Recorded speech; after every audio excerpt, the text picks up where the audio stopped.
In this lesson I'm gonna show you how to play Behind Closed Doors by Rise Against. This song is from the Sufferer and the Witness album and is until today one of my most favorite tracks ever. This comes from its fast tempo, the playful lead guitar and the catchy chorus. But even though the structure and the rhythm guitar of this song is pretty easy, the fast tempo and the complicated riffs of the lead guitar make Behind Closed Doors a song I would only recommend to advanced and more skilled players.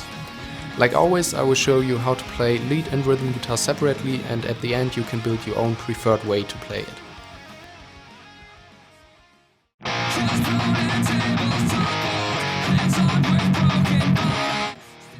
The palm-muted intro riff of the rhythm guitar is almost identical to the rhythm verse and the main riff, so I put these three parts in one.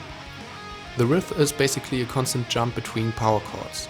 One is played open and followed by some palm mutes, and then comes another power chord that is played with two open short strokes, and is like a transition to the next palm mute chord. If you're struggling with the tempo of the downstrokes, you can do these with alternated strokes too, but it will have a different sound. For me, alternated palm mutes sound more robotic and less energetic, but this is exactly what this song needs.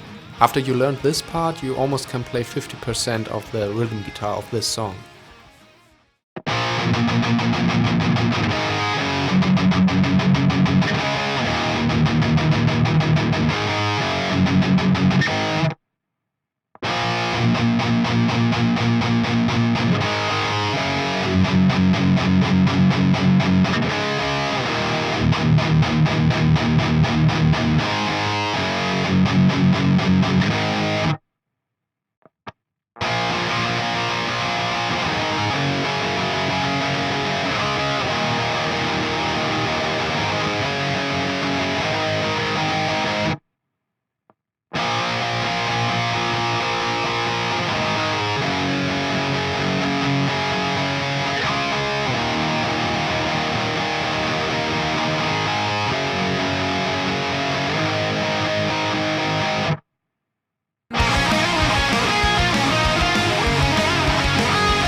In the main riff, the lead guitar plays a beautiful but very tricky melody. To give you a better overview, I made a sheet where you can see every note of the scale that is used in the lead guitar riffs. I would divide these riffs in different parts. This way you can learn them separately and it's easier for your brain to connect them instead of having one giant leap. For the first part, place your hand like a minor third on the A string at the 9th fret. To begin this part, you hit the root note on the A string. Then you go down to the minor third on the G string, and then let go of your ring finger and place it one string below to play the 4th. Then slide your ring finger to the 11th fret, which is the 5th of the root note, and quickly slide it back to the 4th. After that you go the same notes backwards until you reach the root note again. While the first part was developed out of a minor chord, the second part are basically the higher notes of a major barré chord. Just leave out the upper root note and the 5th. Just play the notes from high to low and add two last notes on the 9th and 11th fret. Once you play these parts together in the original tempo, you will notice that it requires you to have the index finger ready to slide while you are still in part 1. If you would end this part with the index finger, you would have trouble to change to the first note of the second part. But if you end this first part on your ring finger, your index finger almost automatically lifts up and is ready to immediately slide down to the 10th fret on the B string to begin with the second part. After you repeated part 1 and 2-3 times, you will end the main riff by just sliding two minor thirds back and forth on the 9th and 11th fret.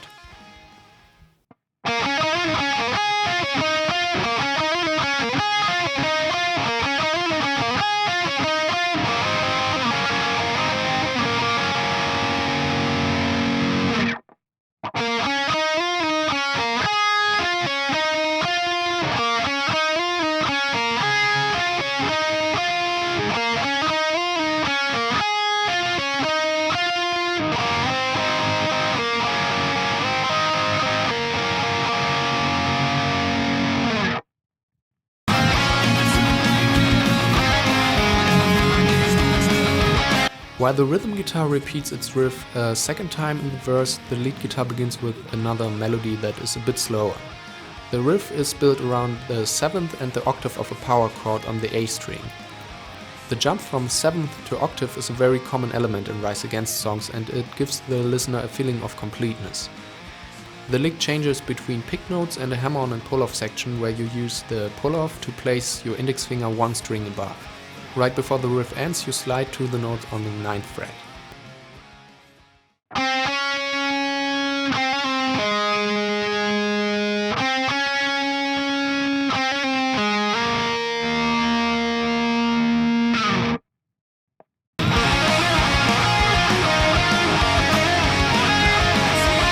After the first verse, the main riff comes on again and is almost exactly played like the first one, but with one little variation. When the main riff is about to end and you play the slided minor thirds, you only do one instead of two, and then do again the hammer-on and pull-off riff from the verse melody. Once on a minor third on the 11th fret and a second time like in the verse melody on the 7th octave bass. Use a pick slide to lead into the chorus.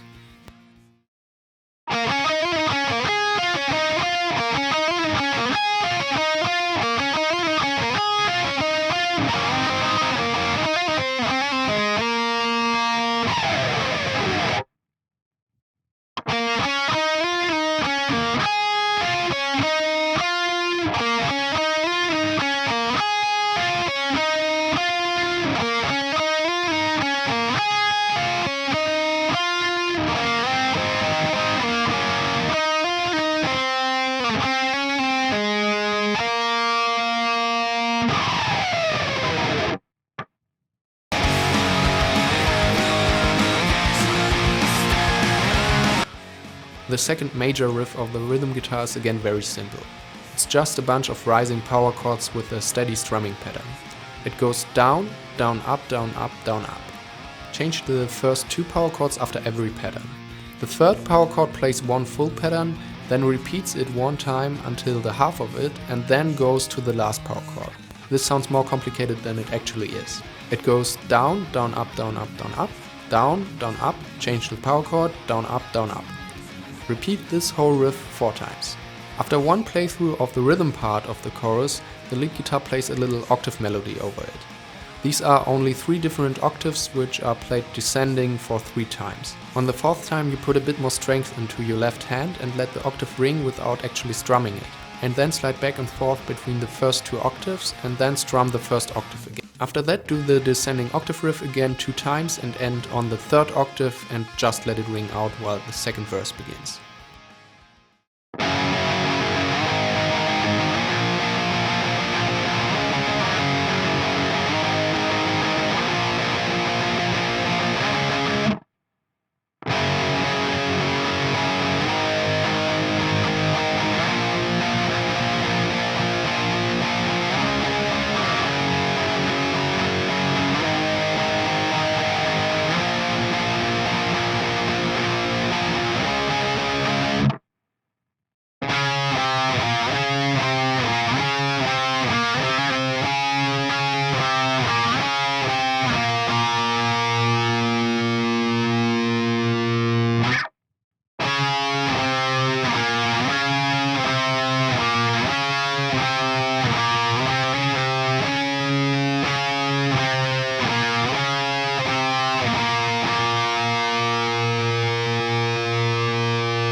While the rhythm part of the second verse is the same as the first one, the lead guitar plays something different here. First you need to play a slided octave riff that uses the same technique as the slides in the lead chorus. After this you need to go back into the cut barré chords position of the main riff part 2. Now for this part you hit the notes again from high to low in a repeating pattern, but with some little variations. The highest note is always played open while the others are palm muted, and the lowest note changes between being played 1 time and 2 times. For the picking I decided to go with some sort of categorized alternate picking. Every time the high and longer note is picked, I start a new alternate pattern. If you would play this riff and its repeatings with a steady alternate pattern, the down and ups would rotate as the numbers of the notes is uneven, and that can be a bit confusing sometimes when you're using alternate picking. For a long time this was the most tricky part in the song for me. But if you spend some time with it and practice it slowly, the picking pattern will grow on you. After that riff, play the last power chord of the rhythm guitar at the 2nd fret and lead into the chorus with another pick slide.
For the bridge, the rhythm guitar uses the same chords as in the chorus, but with a different strumming and some slightly changes in their order. The first part of this riff is played more interrupted, while you go back and forth between two power chords. The second part is played as simple 8 notes in an alternated strumming pattern. This whole riff repeats 3 times. On the last time you end on the power chord on the 10th fret instead of the 5th.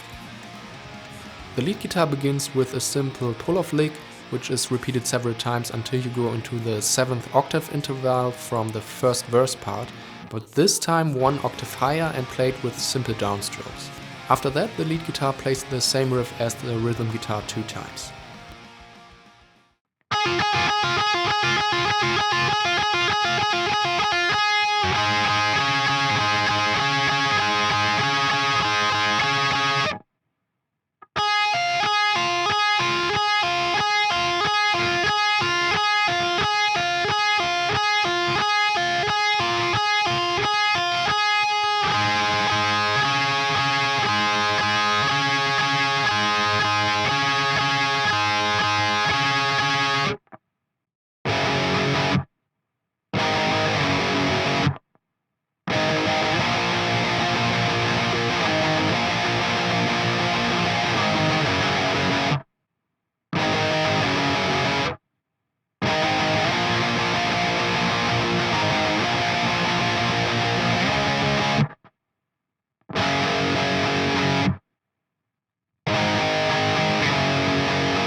In the last chorus, the lead guitar kinda reuses a lot of the melodies from all other parts and mixes them together with some new elements.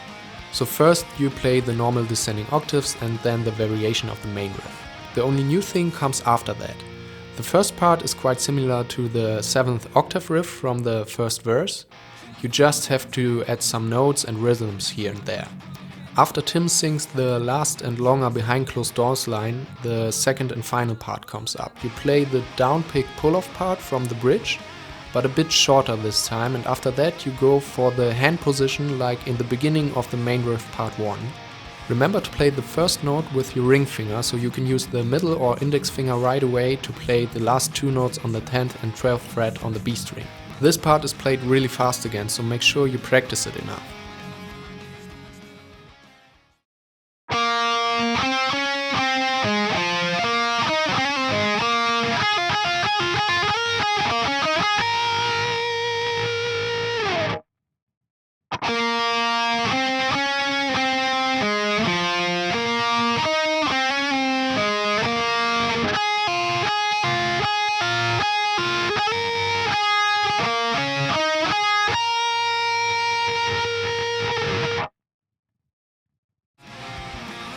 So this is everything I can teach you for playing behind closed doors. I think this might be the most complex and longest guitar lesson I've ever done. I mean, this is a brilliant Rise Against song, but like I said, it's one, maybe even the one, with the most varied lead guitar and definitely one of the hardest songs to play by this band. But anyway, I hope you didn't lost your head while I was talking so much and you enjoyed this lesson. Take your time and revisit certain parts of this video to really understand it, and don't be disappointed if you can't nail this song straight away. I remember when I covered this song back in 2013, I think, and at that point I've learned the song for over half a year and it still sounded not that good. After all the years of listening to this song while still remembering the parts and riffs, it was more easy to fully master it again, but it was still a challenge and I fucked up many times as I recorded the cover for this video. So take your time, practice it, and don't be afraid to ask me if you have any troubles while learning. Besides that, I hope you liked this lesson and I see you in the next video.